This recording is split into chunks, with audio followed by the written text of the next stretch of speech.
Ayan, dito naman po tayo sa panibago nating tutorial ngayong araw na to. So guys, may bago akong tutorial para sa inyo. Okay? So sigurado makakatulong ito sa mga katulad ko ulit ng mga nag-uumpisa mag-vlog, nag-uumpisa mag-edit.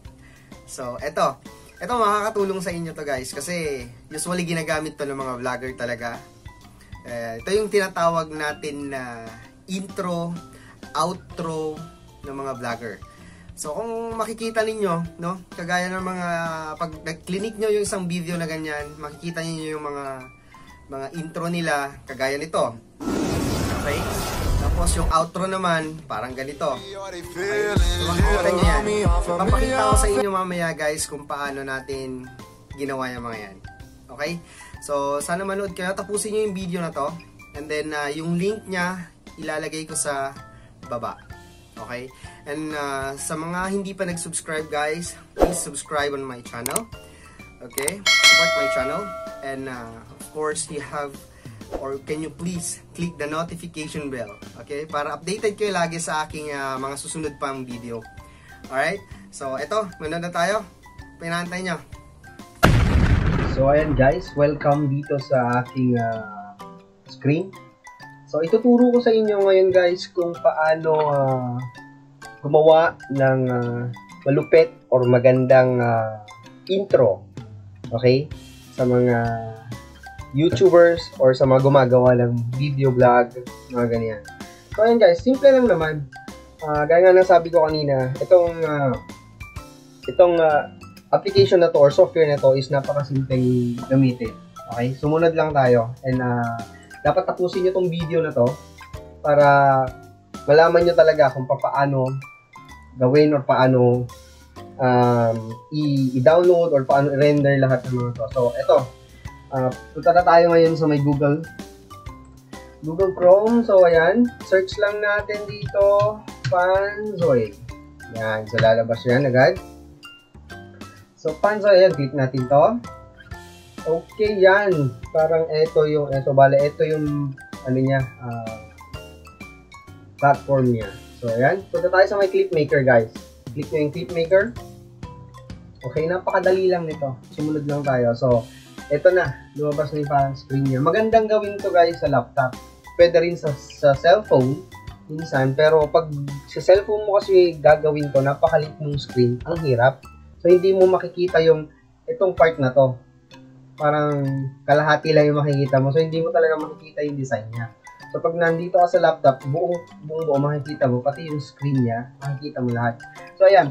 Subukan natin, guys. So, ayan. Makikita nyo rito, may new project, load project, save project, upload to creation. So, ngayon, pwede nyo i-click yung new project.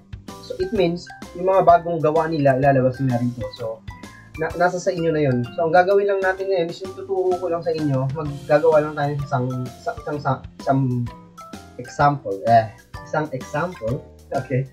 Ng tutorial na to. So, hindi na natin kailangan pumunta sa new project. So, click lang natin to. Subukan natin itong, ayan, ito. Yo. Ayan. Lalabas tong leave and cancel. So, kailangan i-leave natin kasi pupunta tayo rito sa loob ng platform na to Ayan. Okay, so ayan, makikita ninyo naglo-loading siya ngayon. I-load niya rito yung kung ano yung clinic natin kanina. So every pasok ng yung kunwari pinasok nyo to, dito sa gilid niya makikita niya may mga may mga related yan. So ito subukan natin to i-play guys kung ano yung style nito. Ayan. Uy, ganda niya oh. So, ayan. Ang kagandahan nito guys, pwede nyo siyang i-360. Bahala kayo kung anong angulo ang gusto niyo gawin dito. Okay, stop ko na. So, anong gusto nyo angulo na pwedeng gawin dito, nasa sa inyo yan. Pwedeng isentro nyo, para ang magiging labas nito is ganito lang. O, di ba? Pwede rin sa side. O, ganyan lang siya or partial. Mga ganyan lang. Sa kabila, pwede rin. Okay? So, kayong bahala. O, di ba? Pero parang magandang angle is kunin mo yung ganito. Ay, bahala na kayo. So, example lang naman to guys. So, gawin natin isentro muna natin siya. Ayan. So, remember guys, kung ano yung pinaka-last na design na ginawa nyo rito sa screen na to, yun yung lalabas niya. Okay? So, bago nyo siya i-render, okay, make sure na gano'n na yung design na gagawin. Okay? So, paano naman natin papalitan tong 1 hour na to? Siyempre, hindi naman pwedeng ito yung lagay natin sa intro nyo or ano, diba? So, siyempre, yung pangalan nyo. So, example natin yung sa akin. So, makikita nyo dito sa gilid niya, may mga menu. And, yan. So, pasok tayo dito sa my object, guys. Dito tayo sa my object. Diyan natin papalitan yung name. Okay? So, ayan. Pagka-click nyo ng object, ito yung lalabas, makikita nyo. So, hanapin nyo ngayon yung text. Ito. Itong tatlong to. Okay? Ito lang ang papalitan nyo, guys. Okay? Wala nang iba. Okay? So, ito, i-click nyo siya. Tapos, nakikita nyo rito sa may 3D text. Baba niya 1 hour. Palitan natin siya ngayon ng Bonds TV. Okay?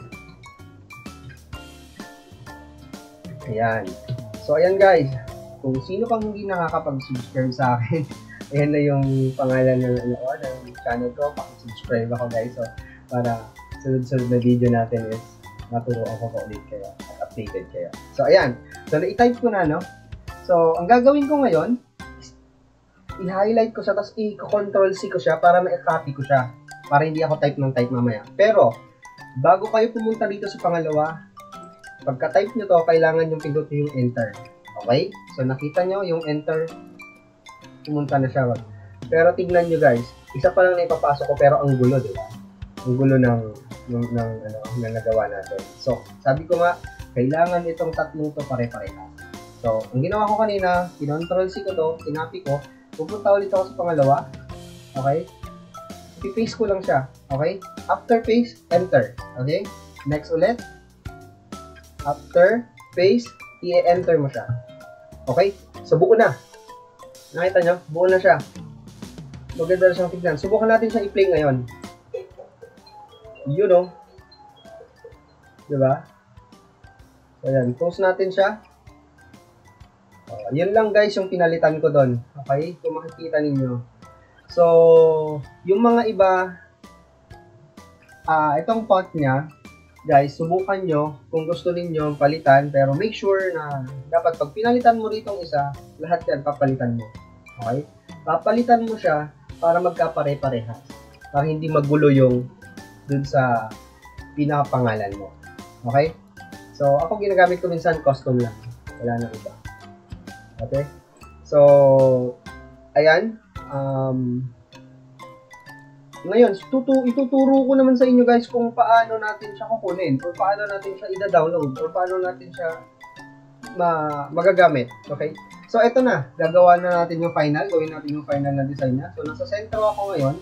Hindi ko na inanggo ang gulong ganyan. Ginawa ko na lang sentro. Kayo nang bahala. Okay? Try natin i-play ulit. Yun na. Ayan. Okay na siya.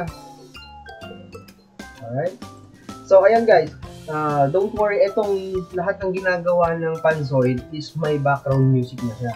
And nakasynchronize na rin yung style niya sa music. Okay? So, yun ang kagandahan dito sa Panzoid. Alright? So, ayan. Subukan natin siyang i-render. Okay? Para mapasok natin siya sa mga editors, application ninyo kung anong ginagamit niyo. So, how to render? Easily, punta ulit tayo rito. And then, of course, baba tayo dun sa may download. Kung makikita yung download. Ayan. Simple lang. So, basic na basic. So, ayan. Mode. Of course, may fastest render, balance, good quality, extreme quality. So, guys, kung mamadali naman kayo, pwedeng fast render or ako kasi ginagawa ko balance na. Okay? So, subukan natin fast render para mabilis na balance. Okay? So, and then format. Huwag nyo nang galawin yung format, guys. .mkv na lang tayo. Okay? So, start render na tayo. Okay? Click mo tong start render. Ayan. So, makikita nyo rito yung time left, calculating. So, antayin lang natin. Yan, 6 minutes, 5 minutes, 4 minutes, 3 minutes. Parang bilis ah. Okay. So, ayan, antayin lang natin konti guys. So, kung gusto nyo naman habang nagre-render yan, pwede pa rin ulit kayo pumasok sa ibang window, okay? Type nyo lang dito, Panzoid ulit, lalabas yan. Okay? So, habang inaantay ninyo yun, ganun ulit gawin nyo. Diba? So, ganyan pa rin. Subukan natin pumasok sa new project nila. Ayan, yung new project nila, lalabas dito.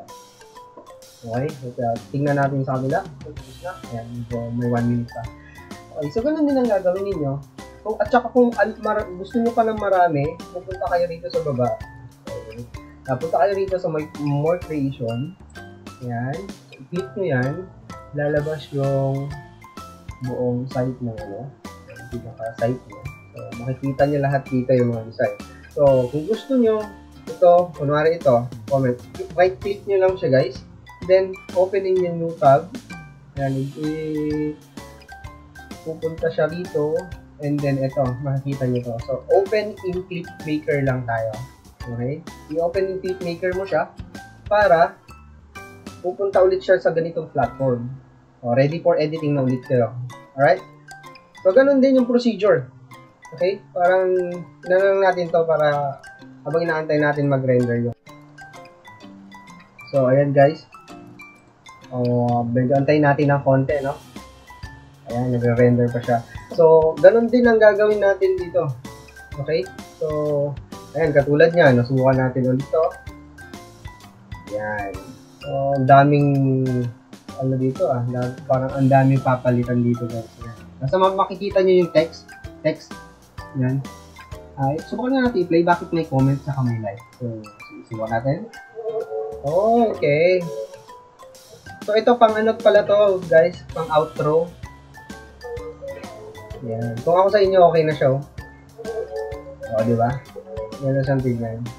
Alright. So, ayan guys. Malapit na siya. 10 seconds. 9 seconds. Alright. So, ayan. Ipapakita ko sa inyo kung paano siya i-download. Ayan.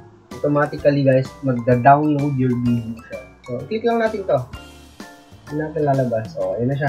Thank you for using Panzoid. Your download is starting. So, alam naman natin pag nag-download tayo dito sa mga Google Chrome or browser, dito lalabas yung mga dina-download natin. Santayin lang natin. Okay. So, yan. Lumabas na siya. Find target or show you the folder. Ayan. Open natin siya. Tingnan natin kung anong kinalabasan ng ginawa natin.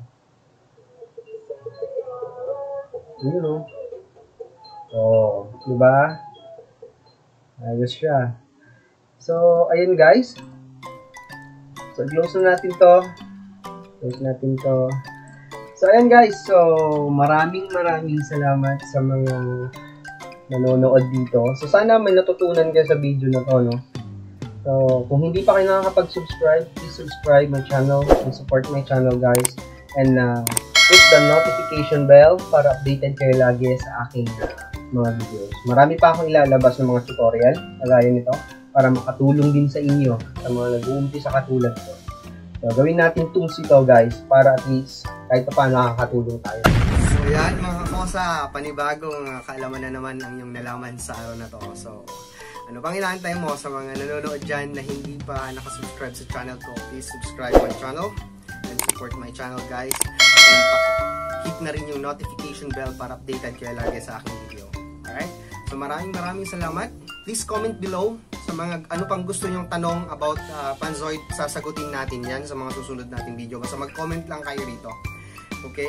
So, kung ano pa yung gusto nyong malaman about Panzoid or sa mga application na alam ninyo na gusto nyong tanungin sa akin at re-research natin yan. Mag-comment below lang kayo at subukan natin sagutin. Alright? So, papaalam na naman ang inyong kakosa guys. Till next time, God bless.